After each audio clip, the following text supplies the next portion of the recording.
Welcome to What Brought You Here Today, an interview-style mental health podcast that focuses on real experiences and how we navigate and move through them. The guests on this show provide personal and professional insight at times and come from all walks of life. Not all of the guests work in the mental health field, and they've all chosen to be brave and vulnerable while sharing parts of their story with you. Please keep your own mental health and well-being in mind while listening. Hello, everybody. Welcome back to What Brought You Here Today. I am your host, Ryan, and today I am joined by Angela. Her and I met through the Your Human Therapist community, which you've heard me talk about on here and on my social media. And so I had posted a post looking for guests to interview on the podcast. Angela responded, and I'm really excited that we were able to make this work. We are state neighbors, right? You're in Wisconsin. Yep. And so it was so nice to not have to navigate the time zones again. But I can It's never nice remember the time zones. to be inside because it's freezing in both states Yes. right now. Yes, it's very, very cold here. So depending on when you listen, if you're listening back, it is the middle of January currently. And I think the temperature right now is 3, which in Minneapolis is better than what it's been the last few days when it stayed below 0 all day. Oh, So it's 0 in Madison right now, Wisconsin. oh, great. So we are inside, but hoping to get some sun soon. So thank you for taking time out of your Wednesday, Angela. I am looking forward to this conversation. So why don't you just give a quick introduction to the listeners, let people know a little bit about you. Yeah, so I am currently in my second semester of a clinical counseling master's with Lakeland University. And I am pursuing my LPC licensed practice. Oh my gosh, this is my first podcast experience, and Good. I'm trying to pretend that I'm not nervous, but I'm totally nervous. Yeah. But anyway, pursuing my LPC so that Good. I can practice in the state of Wisconsin. I also have my 200-hour yoga teacher training. Yeah, that was kind of my first step on this journey. And I also completed teacher training for a CBRT, which stands for Compassion Based Resiliency Training, which is a program out of Milan Institute for Contemplative Sciences. And that was another big step on what led me to taking the plunge into grad school and deciding to actually go for my master's and get my license. That's so exciting. I'm also a 200-hour YT. Awesome. So love yoga, love integrative therapies and the mind-body connection. So I'm Yes. hoping maybe we can touch on that a little bit. How much longer do you have left in grad school? Well, this is just my second semester, Okay. so I've barely started, but I'm loving it so far. It feels so right. I feel like I'm finally on the path that I'm meant to be on, and it's really exciting. That's so incredible. What did you do before, or kind of what sparked your transition? So I've kind of bounced all over a number of different careers before this. I joke that it took me until I was 40 to figure out what I wanted to be when I grew up. But in truth, I think that I always knew where I was headed, but I couldn't actually follow this path until I worked through some of the things that were holding me back. And of course, it took until my late 30s to do that. But, we all get there when we get there. We get there when we're ready, never before. I there's a certain clarity that comes with hitting rock bottom. I mean, it might be a clarity born of desperation, but it's clarity nonetheless. And a yoga studio friend of mine once told me after I confessed to her about my own mental breakdown, she laughed and she said, "Oh, breakdowns can be wonderful. I've had a few. The key to life is to never waste a perfectly good breakdown." And I really love that she said that because aside from the fact that, she said, "Oh, I've had a few," which really kind of took away a lot of the stigma and the shame that we feel about not always being functional, not always having our stuff together. it was such a great reframing of the sense that this could either be something that is a darkness, a dark period of my life, or it could be a catalyst, a jumping off point, an opportunity. And I really, really appreciated that.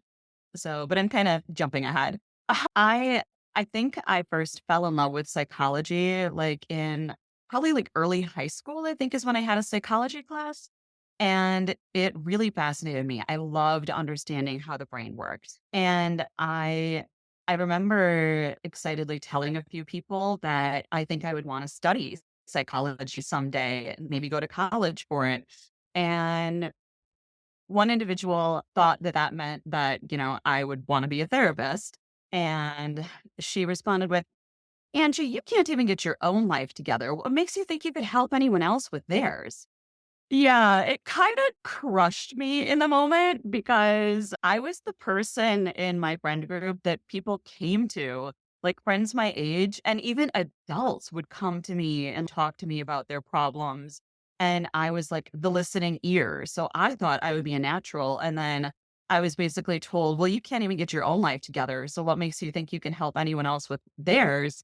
And that kind of it really brought out a lot of shame and a lot of self-doubt in me, and so I basically decided that I better just stick with things that I was naturally good at and that I couldn't screw up, and this led and I was, like, really big into music and theater and the arts, and so I ended up going to college for a bachelor's degree in theater technical design.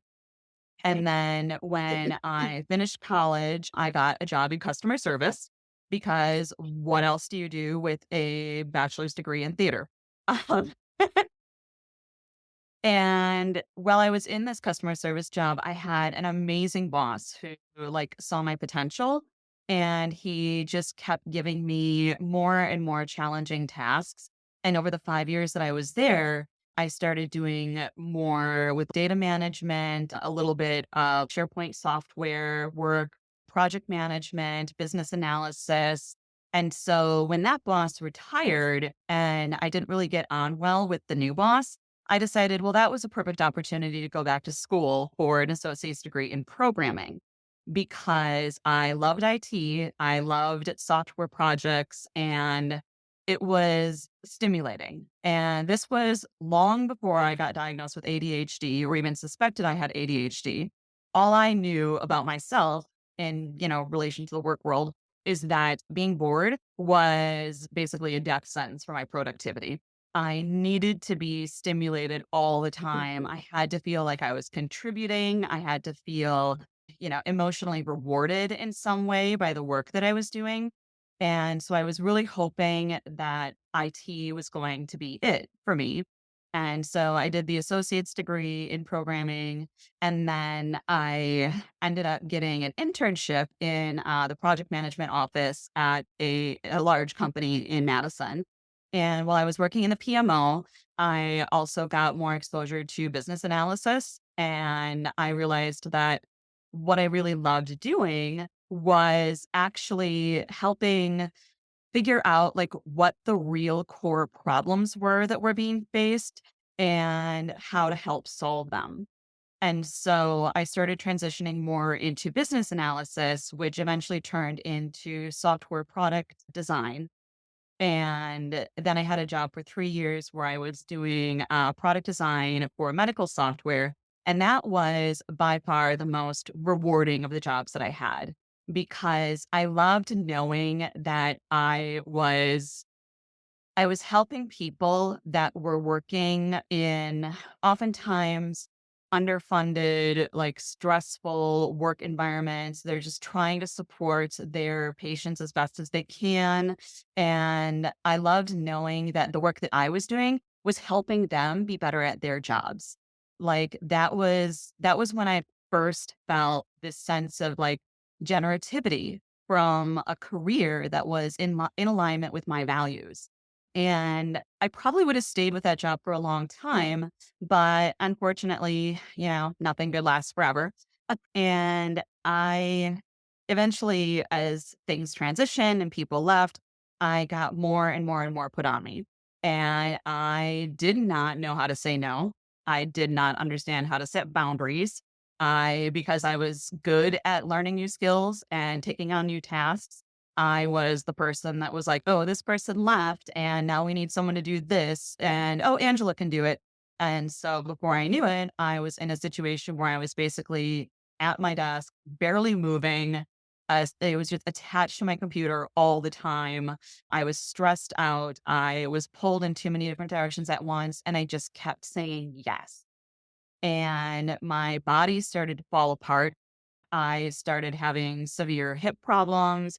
I started having frequent migraines that were affecting my vision, basically because I wasn't taking care of myself. My body was trying to force me to. And all of that stress that I was like pretending I wasn't feeling, it was being expressed somatically because I was just ignoring it. Um, and now that I understand about self abandonment, I can see that that's exactly what I was doing. And because my brain was just insisting that my work was my priority over everything else, my body had to step in and force me to take a break. And it did. So I eventually left that job and started just consulting part time with the plan of focusing on kind of healing my body and my mind and figuring out what's going on with my vision, which a lot of those problems are solved when I left that job. Go figure. Yeah, when the Uh, stress reduced, right? exactly. The Right. inflammation goes down. Yup. Exactly. And I I planned on going back to work, but then COVID happened. Of course. And then, of course, like so many other people's, my mental health definitely deteriorated further during COVID. And during all of this time, during like those, that period of 4 or 5 years, I had become really close friends with one couple. My husband and I were really close friends with them. And I actually became really close friends with one of the people almost to the point of an enmeshed level relationship, which I didn't recognize at the time and essentially prioritized that friendship over almost everything else. And it got to the point where I went from having a pretty robust circle of friends to having that couple and one other couple in my life. And I had, so it was me, my husband, and those four people. And that was like my support network. And during COVID, I really leaned heavily on those relationships and those friendships. And we chatted constantly online. We had video chats. We did distanced movie nights outside with the couple that lived close by. And then we started playing World of Warcraft together as a way to kind of like spend time online together and pretend we were interacting. And so essentially, this was like, they were kinda like my life, right? And then when we came out of COVID, I introduced those 2 couples to each other thinking that we would end up having this wonderful group dynamic, which is kind of what started. But then the 2 couples got really, really close and started pulling away from me and my husband. And my 2 best friends, one from each of those couples, got really close, and all of a sudden, I was kind of no longer being included in things. And then I had a fight with one of them, and he basically told me he didn't want anything to do with me anymore. And it became a whole thing where all of my like suppressed abandonment issues just exploded. So we have not working for an extended period of time, so no sense of real routine or generativity, losing my closest friends, two of whom I was very enmeshed with, but basically the my entire friend group, with having abandonment issues, struggling with things with my husband who didn't understand what I was going through and was also hurt and mourning because he also lost those friendships and he was very confused by the whole situation. And just a whole host of other things just factored into the point where I just had a complete breakdown. I felt like I didn't know who I was without people in my life. I felt like I had been replaced. I mean, they were essentially going and doing things together that we had planned on doing or things that we used to do with one of the couples. Suddenly they were doing together. And so it made me feel like I didn't matter. And I did not realize at that time how much I outsourced my self worth and the fact that I essentially felt like I had worth because of my relationships with these people. And the moment that they took that away from me, I felt like they took my worth away from me and I had nothing. I was in so much emotional pain. I didn't know what to do. And long story short, I was referred to a 6-week PHP with Rogers Behavioral Health.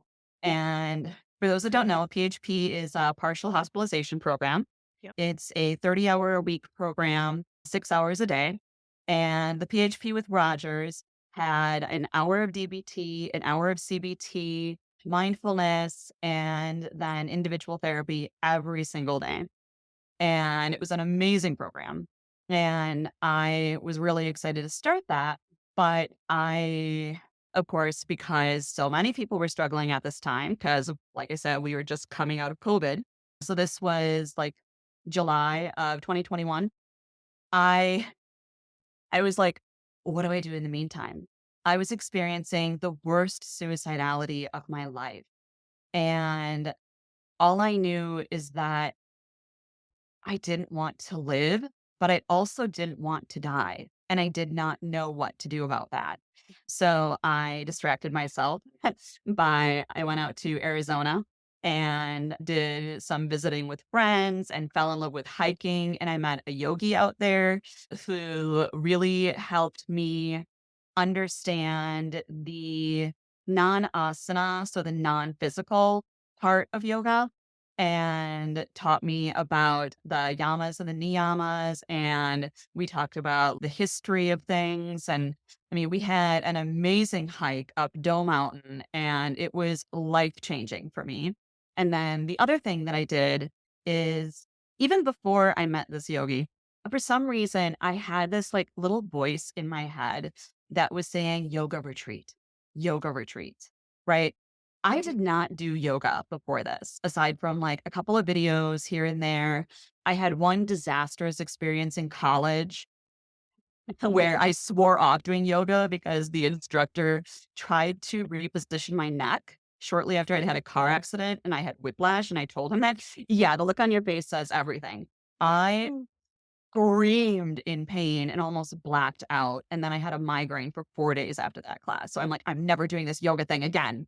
But eventually I realized that that was one instructor. It wasn't yoga that was the problem. And so when I was kind of at this point of desperation, like thinking, what do I do with myself? How do I distract myself? Basically, how do I stay alive until I can get the help that I need? Right. Mhm. I I Googled yoga retreat and I was looking at all these different destinations all over the world. I mean, these beautiful retreats in Costa Rica, like places, out in Colorado, like all over the place.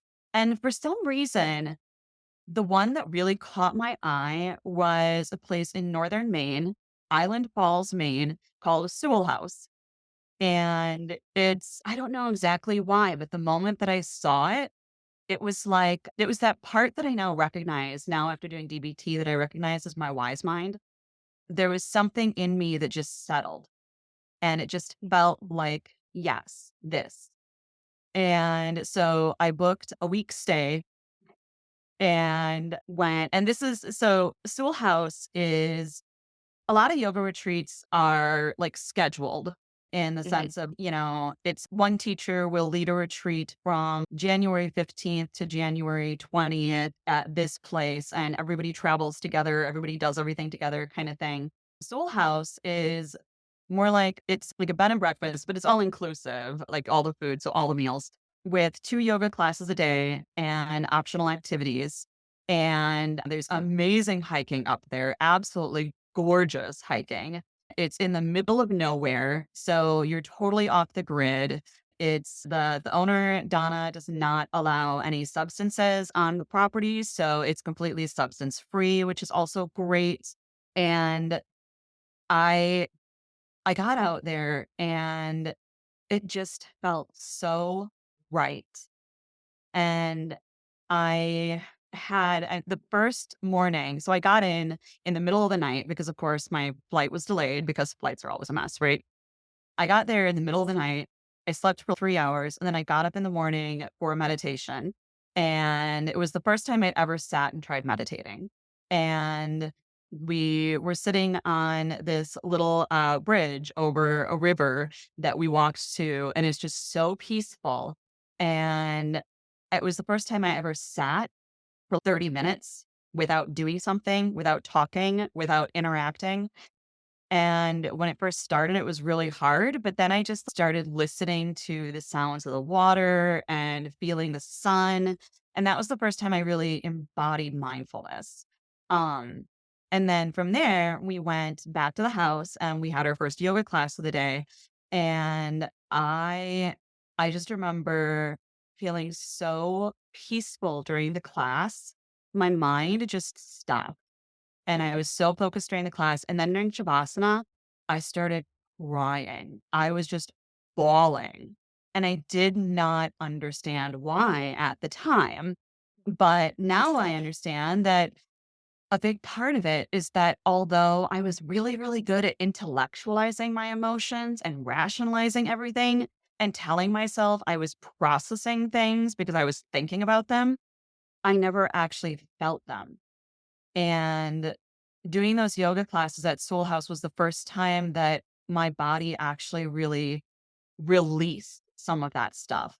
And so during the course of the week that I was up there, between the classes, the hiking, bonding with some really amazing women, connecting with the owner of Soul House, who she and I have some similar trauma histories, and it was the first time I'd really felt seen and understood by someone, and having some healing sessions with the other teacher there, Ajit, who I realize now her healing sessions were essentially helping me get in touch with my inner child and understand my inner child's needs, and about working with trying to teach my brain how to think dialectically. So being able to grasp two opposing concepts at the same time and accept them both, which is something I used to really struggle with. I was very much a black and white, catastrophic thinker. And so I felt like I was ready to start the program when I got back to Wisconsin and I started the focus program. And the therapist that I had for that was the first real therapeutic alliance that I ever experienced. There was something about the way that we related, that she spoke to me, and that she managed to balance being validating and supportive with also calling me on my shit, which I need. She got me to be completely honest with myself about how unhealthy so many of my relationships had been, about how unhealthy so many of my behaviors had been. And she also helped me realize that I was prone to prioritizing everyone else's needs and then expecting them to do the same for me, and then just being resentful and angry because they weren't. Yeah. Which it makes sense. I mean, I'm like doing all this self-sacrifice and I'm expecting them to do the same, but they're kind of like, "No, I have boundaries. Maybe you should try it." And yeah, and so Sarah really helped me get in touch with myself and make a ton of progress during the 6 weeks. I By the time I left that program, my brain worked differently.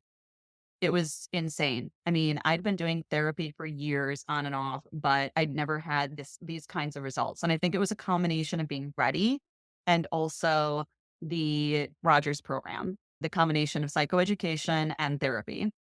And the other thing that Sarah really did was helpful is she asked me what I was thinking about doing for work when I got done with the program. I'm like, I'll probably go back to IT. And she's, well, you really love yoga. Have you ever considered being a yoga teacher? I'm like, no. And then she's, have you ever heard of yoga therapy?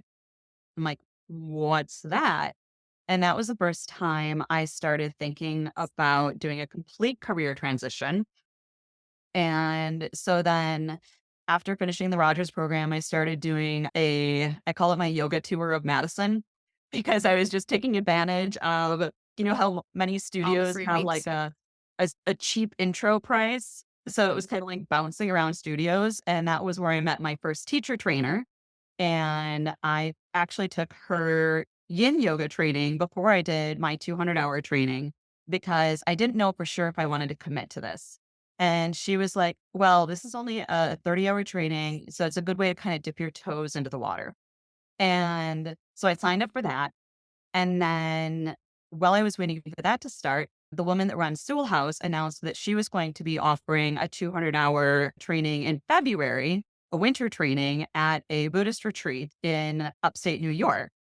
And I was like, okay, I really adore this woman. I love her so much. I love everything she says. I learned so much from her. I feel comfortable with her. I talked to my husband about it, and he said, if it's what you want to do, then do it. So I did the 200-hour training. And then I followed, that was just absolutely life changing in so many ways. And then I followed that with the CBRT teacher training. And during the CBRT teacher training, one of the things we were talking about was the difference between sympathy and empathy and sympathetic distress. That's the term I'm looking for. Sympathetic distress. And how oftentimes when we think what we're feeling is empathy, it's actually sympathetic distress. And that was really eye-opening for me because I knew I've always been an incredibly sensitive, intuitive person starting in childhood. And when I was learning about these things, I started to understand that what I always thought of is empathy. And I always thought of how, well, I really struggle to sit with people that are going through distress because I absorb their feelings, I absorb their emotions, right? Well, no, that's not actually how that works. One of the teachers of the CBRT program explained when I made that comment, and she said, well, it's possible to be sensitive to other people's emotions. We don't actually absorb the emotional states of others. That's not how empathy works. What's happening is that our own unhealed wounds are being triggered by other people's unhealed wounds, other people's trauma. And when we're sitting with them in their times of distress, their distress is like our brain is making that association and it's bringing up our own feelings of distress about our own unhealed traumas. And she basically said, in summary, heal yourself, fix your crap, and you're not going to be triggered by other people all the time.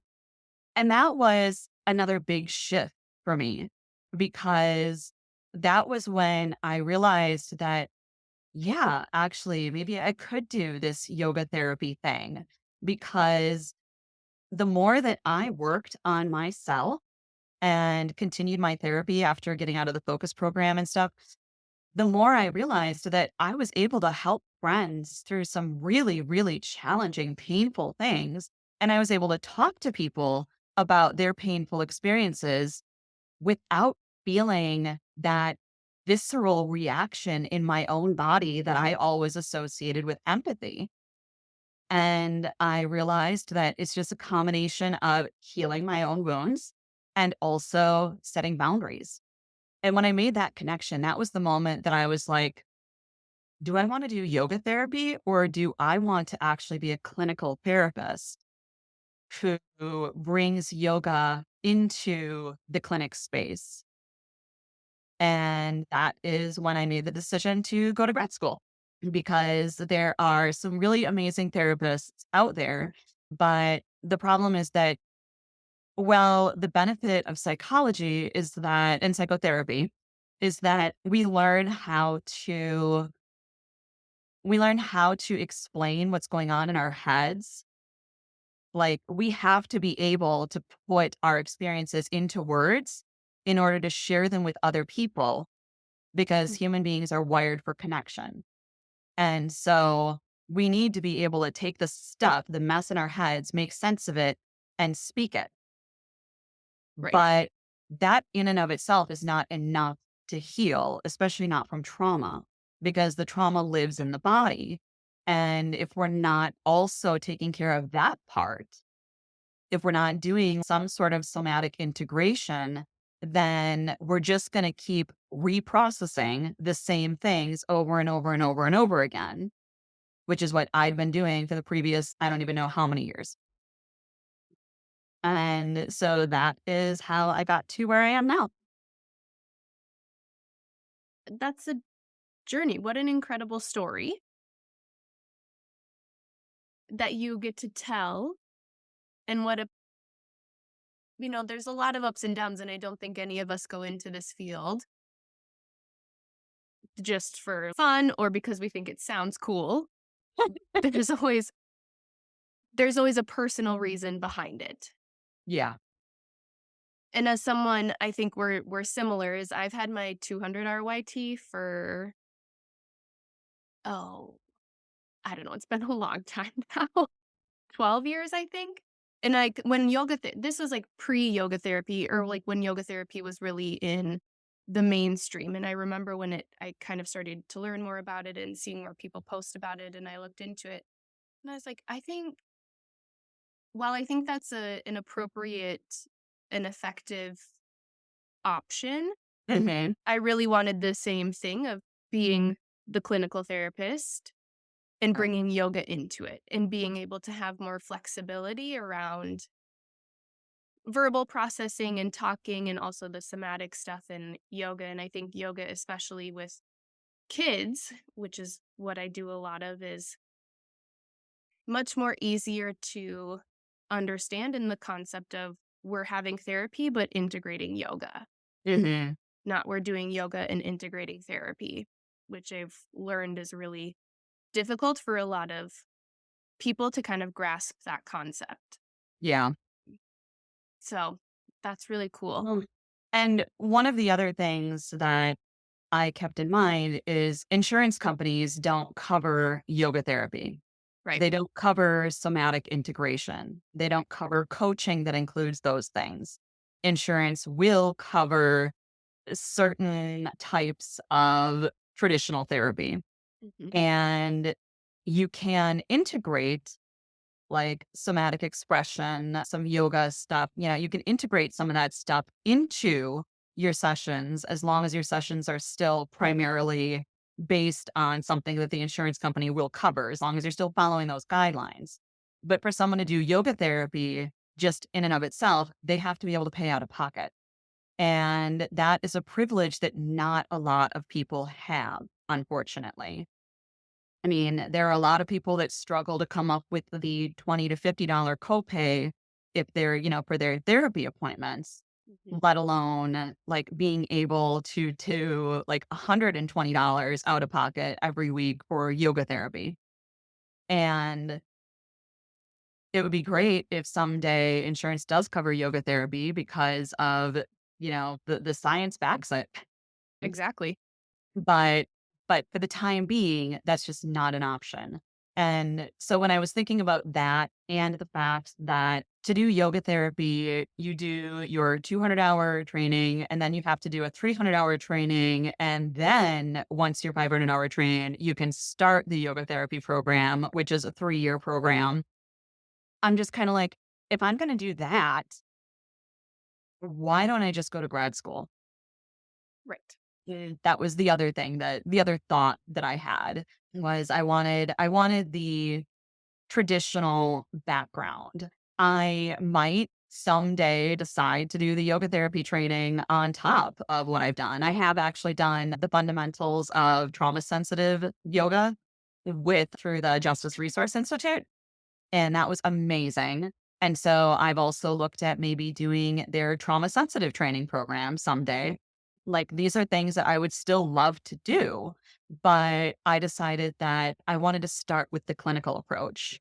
And then after I made this decision, I I actually discovered that Madison has a center here, a clinic, which is called Insight Counseling and Wellness.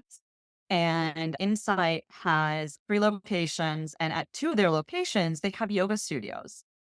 Oh, nice. And a lot of their therapists also have their 200-hour training or have, I know one of the therapists there is a sensory motor psychotherapist. So a lot of the therapists there also have like, an art therapy background or a dance therapy background, some sort of expressive therapy. And so I was really excited to find out that we already have that kind of model here in Madison. And I'm really hoping to do one of my internship semesters at that clinic. And That would be yeah, so so cool. it's really amazing to know that like this thing that I want to do, that I feel called to do, does exist and it is helpful. And it's also really cool because I whenever I see people now that I haven't seen in a while, they look at me and they're like, "You're just radiating, you're glowing." And I realized that the reason why is because everything about my life is in alignment now. I I know what I want, I know what I need. I've done the self-work, and although I still mess up, I Yeah. mean, I'm human. Yeah. I still have my missteps. I'm still trying to figure it all out. Mhm. There's a level of self-acceptance and self-love that I never really had before. And I do have to say that some of that also, I owe a lot of thanks to some podcasters and some Instagram therapists because when I was at the beginning of my healing stage, I really threw myself into listening to podcasts and threw myself into the therapy side of Instagram. And I started seeing things from people, from therapists that were talking about how they had healed. And I'll never forget the time I saw a reel from Jamie Mailer, who's Angela's recollected self. And in it, she talked about how she used to be the toxic one and she used to hate herself. And then she healed. And looking at that, it just gave me this sense of hope because part of my healing journey included looking at how my extreme codependency was very toxic for a lot of people and caused a lot of harm to a lot of people. And nobody wants to look at their life and be like, crap, I was the toxic one, But we have to be able to accept those parts of ourselves if we're ever going to move past them. And so that's been a big part of my healing journey. And without people like Jamie and, other therapists actually admitting I'm human. I do screw up, but then I recover. I apologize. I own my mistakes and I do better the next time. And that has really made a difference.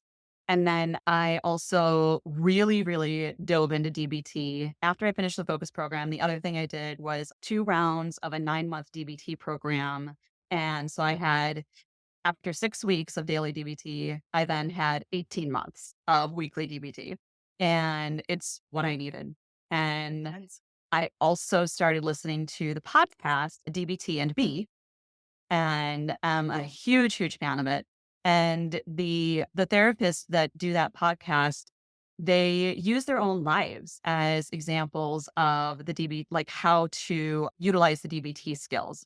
And so they do a lot of self-disclosure and they talk about some really painful things.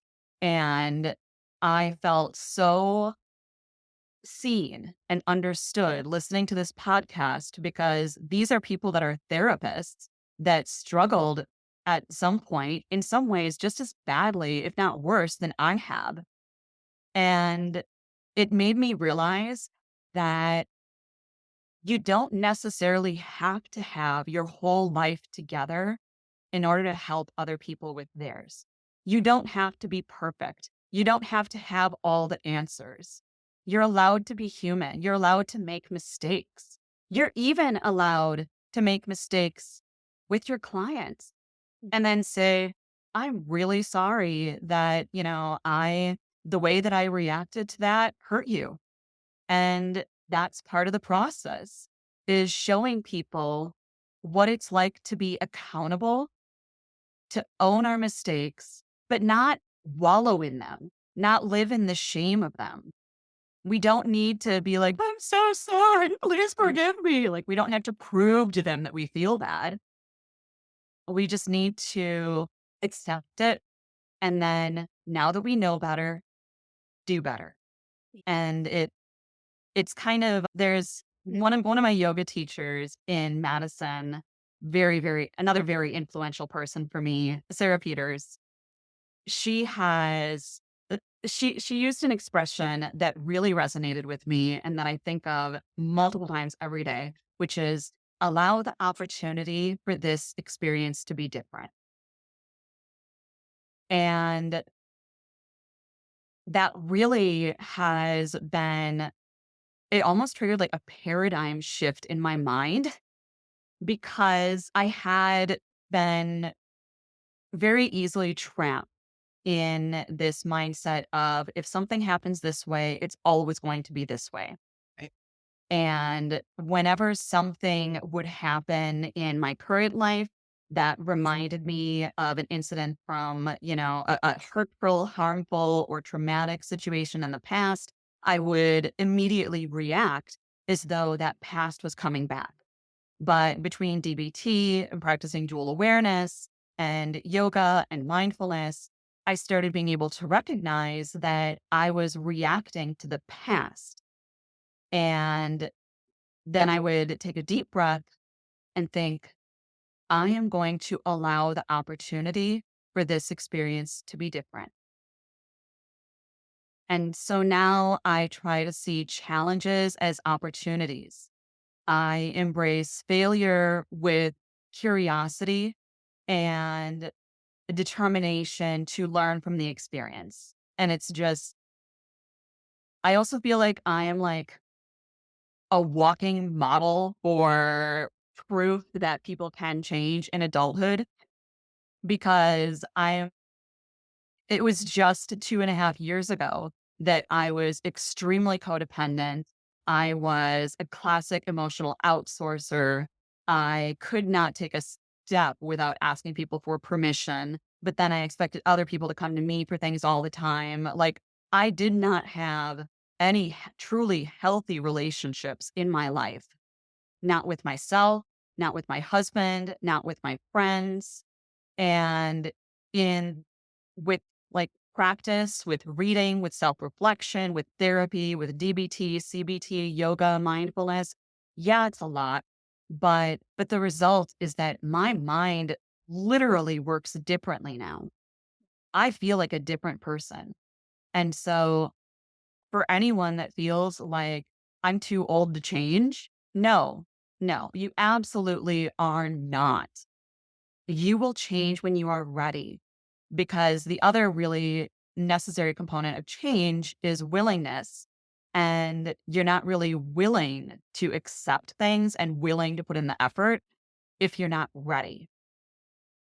And yeah, I think that's a great place to end on. We are out of time. okay. So thank you for sharing your story, your journey, your thoughts. You actually touched on a lot of questions that were going through my mind. So it felt very easy. Like the conversation just was really easy. So I just want to thank you for being here and taking time out of your day to be here. And thank you for having me and for being my first podcast experience. It's my Um, pleasure. Really cool, really exciting, because, like I said, podcasts have been a big influence on me and my mental health journey. So it's really neat to be part of it now. Thank you so much for the opportunity and the conversation. Thank you for listening. I hope you enjoyed today's episode. If you want to learn more or follow either of us on social media, you can find more information in the show notes. Thanks for your support and listening, and I hope you have a wonderful day.